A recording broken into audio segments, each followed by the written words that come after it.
Our top story this morning, and police say that Clapham chemical attack suspect Abdul Azidi may be dead after going into the River Thames.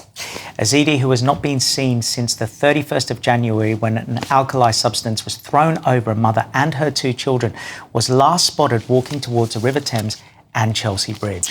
Well, police revealed that Azidi was leaning over the railings before CCTV sightings stopped.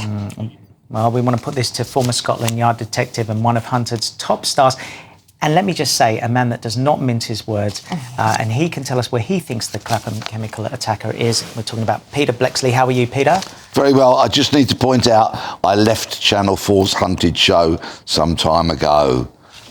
And it ain't what it used to be. But you're being hunted because everyone wants you on their show. So that's why we brought it up. It was a bit of a... I get it. I didn't work too well, did it? No. Well, Let's carry on.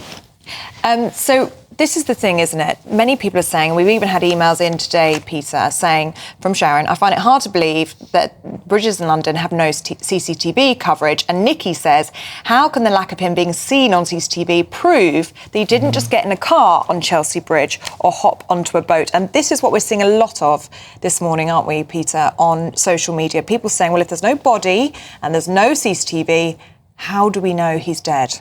And I can understand people's concerns and why they're asking those questions. Let me debunk one myth, if I may. There is not blanket coverage of CCTV throughout London. Yes, there's a lot of it. Yes, there are millions of cameras. But you ask any streetwise drug dealer where the blind spots are, and they'll know exactly where they are, so they can go and do their drug dealing out of the sight of cameras. So it doesn't cover every square inch of the city.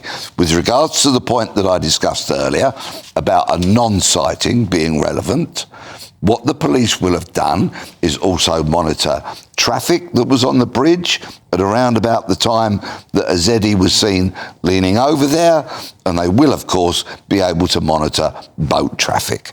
And it's entirely improbable that, like Azedi, as if he was some kind of James Bond type character, leapt into a speeding boat and was spirited away. He went in the Thames and he's dead. But I guess for the victims, you know, unless they see a body or unless they see any footage, they're going to be thinking, what if he's still out there? What if he does it again? I mean, they need closure. They do, and so I do hope a body surfaces. There is a distinct possibility that it won't, but I hope it does. Moreover, I am really disappointed that he's dead, because what I would have wanted is him to be arrested, charged and put in front of a court of law to answer for his cowardly actions. That would have delivered justice.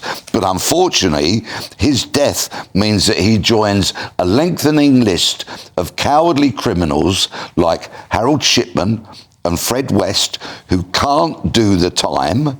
They do commit the cowardly crime, but can't do the time, so they end their own lives. A very unsatisfactory ending. Okay, Peter Bleksley, thank you very much. Really good to see you this morning. And just to bring you up to date, we have just had breaking news in the past few minutes that police have now begun searching an area of the River Thames in central London for the body of Abdel Azidi.